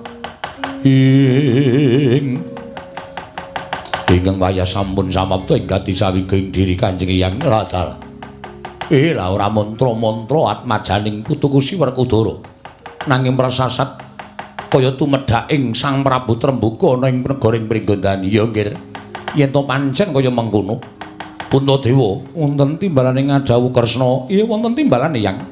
Lan kabeh wae Pak Roh Raja Nerpati padha ngrawuhi sarta nglenggahi jumenengan ana ing negaring Pringgondani. Mugi andadosna ing kawuningan lan mugi sineksen dening para ndika sami ingkang anjenengi lenggah. Dinten sakmangke sampun tumapak ing damel Nalindring Wirata Sri Bagindo Maharaja Prabu Matswapati. Misuda dhateng wayah kula pun Gatotkaca lenggah dampar negaring Pringgondani jejuluk Prabu Anom Gatotkaca.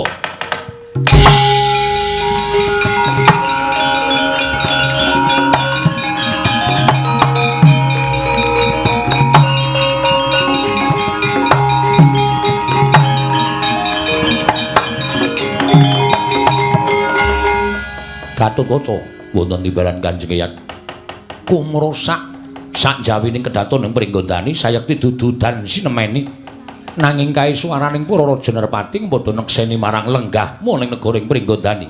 Kasinggihan paduka Kanjeng Eyang. Ya mung kudu nggunakake tata peperintahan sama beda dana denda lire aja ambau kapine. Kang mangkono dadi sarana nggonira bakal tinresnanan dening sagung kawula dasih.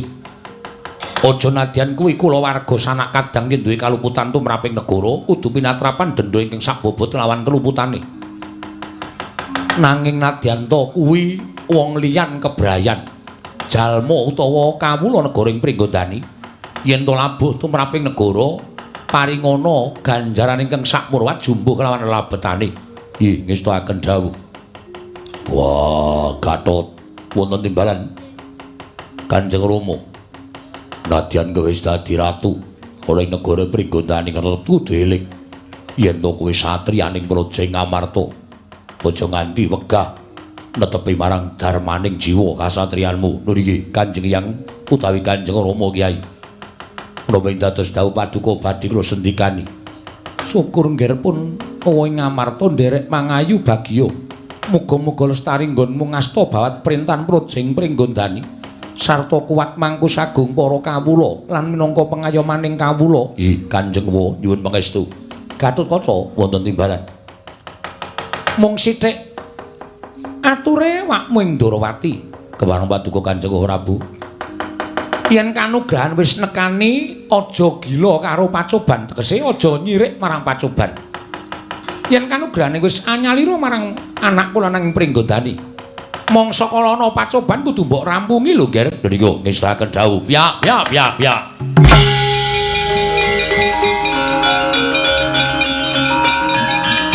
Oh.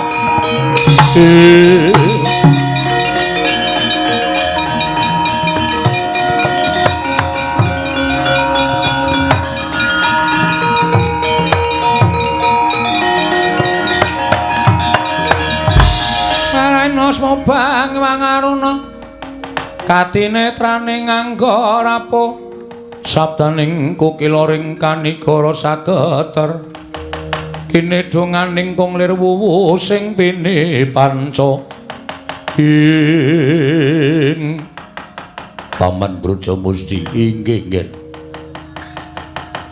Mriyem Kalantaka munya mangambal-ambal ing antariksa kula etang ngantos kawan dosa Gajena bilih jumenenganing Pringgondani sampun kelampahan.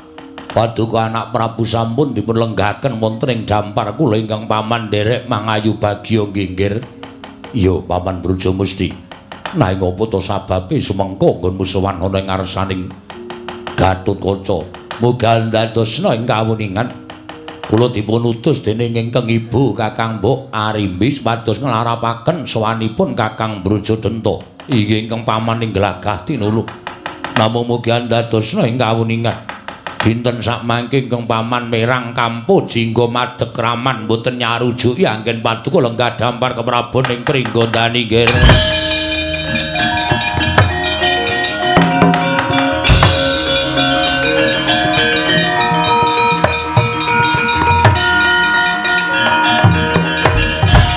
Enjang kancing langit kelap-lapaton. Lerkin sanging risang mawe gandrung apa rambut daya Brajamusti mbebujuk kelawan kadangmu tuwa sampun boten kirang-kirang Mbak Yu namun nyatanipun sampun wegah nampi warah nampik pitutur becik Gatotkaca anakku kae ulah tono sendika ngestakaken dawuh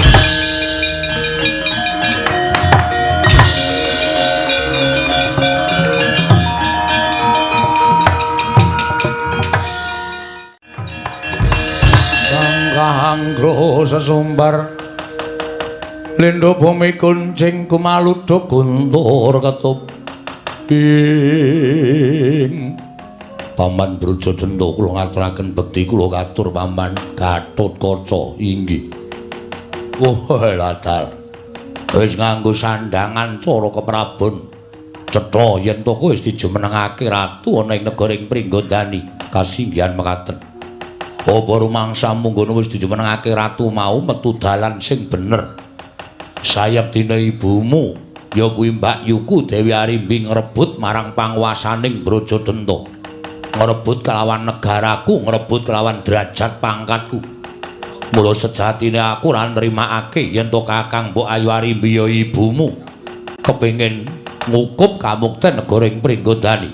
Wektu dina iki mula aku banjur madheg minangka dadi kraman ingkang wigati mengko pengin jejeke marang lajer pranatan kaprajan ingkang sejatine, Paman.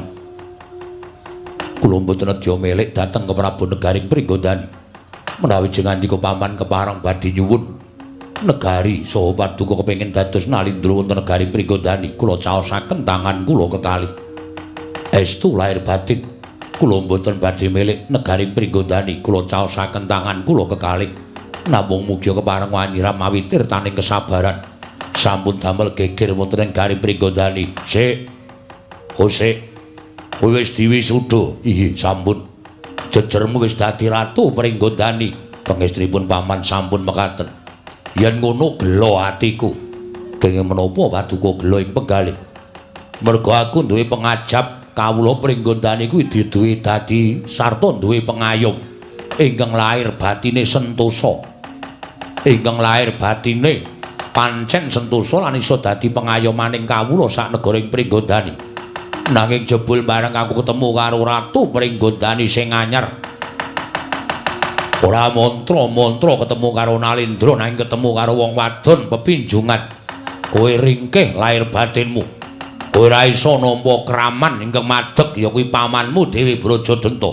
Yen Ratu Pringgondani kaya ngono kahanane, besok kapan nggon kawulamu bakal tentrem, bakal iso dadi pengayomaning kawula.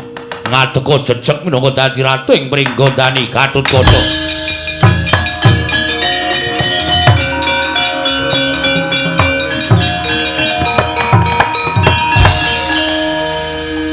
Yen pancen Paman Brajadanta wis ora bisa dikandhani nganggo tembung sing aris.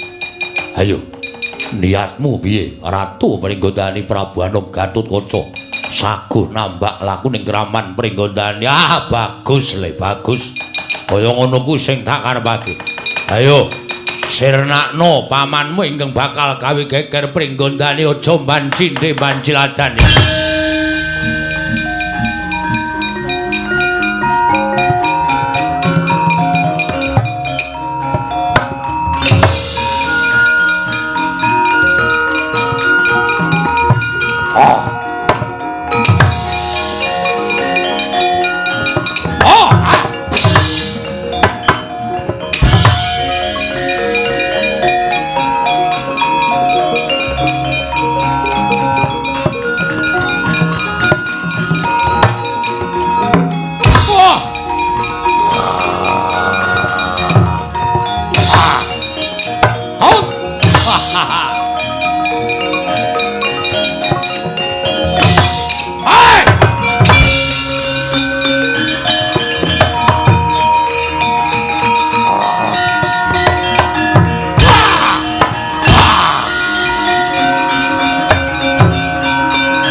Gusti.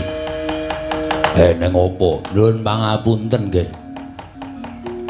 Kula mboten badhe angias dhateng kasektenipun Anggir Gatotkaca. Duwin kula mboten badhe wantun angilani dhateng kegiatanipun Anggir Gatotkaca. Nanging menawi paduka mengsah ingkang Paman Brajadanta menika nadyan setahun mboten badhe saged tunggul. Lire kepiye? Mboten ajeng kula aturaken.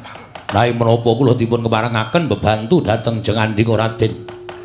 Bantu carane piye? Kula badhe mancing asta paduka ingkang sisih tengen. Menawi wonten kalodhangan kula aturi ngeprukaken wonten mestakanipun ingkang Paman Brajadanta. Kula gagih Paman Brajamusti.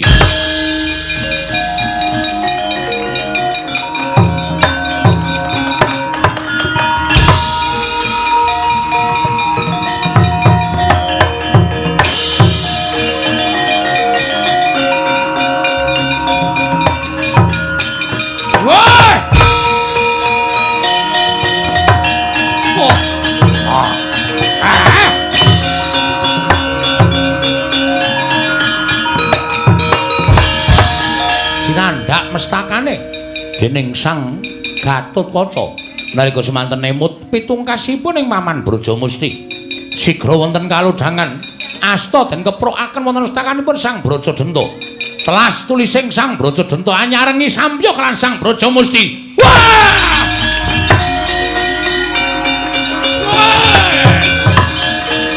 Paman Brajamusti. Oh.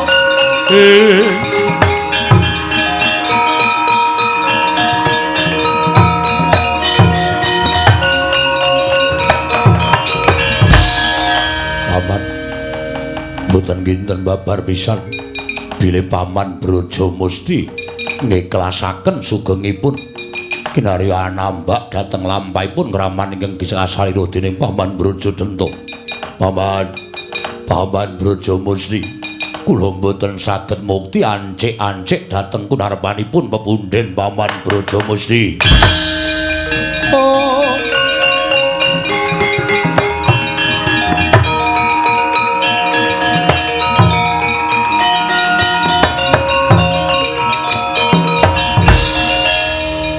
Anakku ngger Gatotkaca, aja kaget.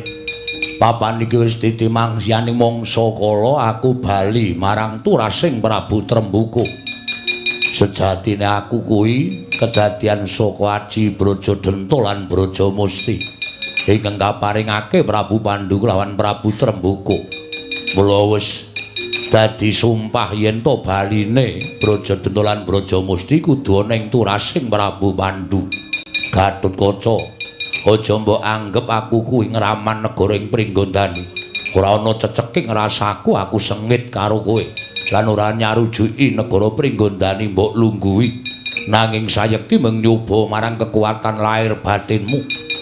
Nggonmu bakal dadi pengayom negara ing Pringgondani jebul tinemune kabeh wis cocok kabeh pantes. Lan sira wis trep minangka dadi nalindra ing Pringgondani. Ngger aku bali marang ragamu wujud Aji Brajadenta lan Brajamusti.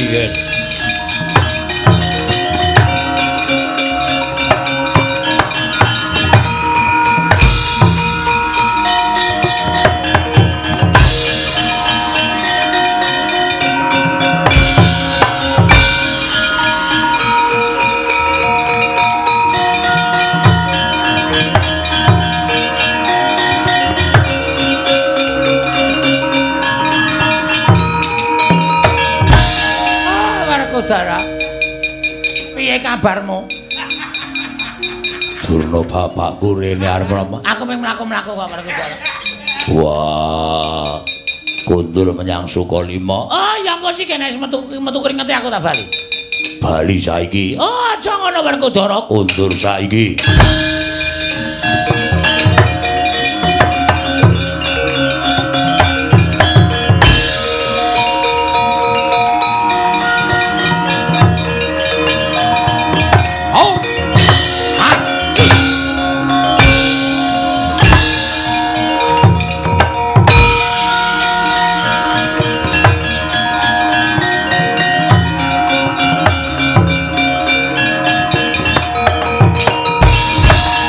Madangi jagat tuk mungup-mungup paning sapucaking wukir marebak bangsa mirat keneng soroting surya mega lan gunung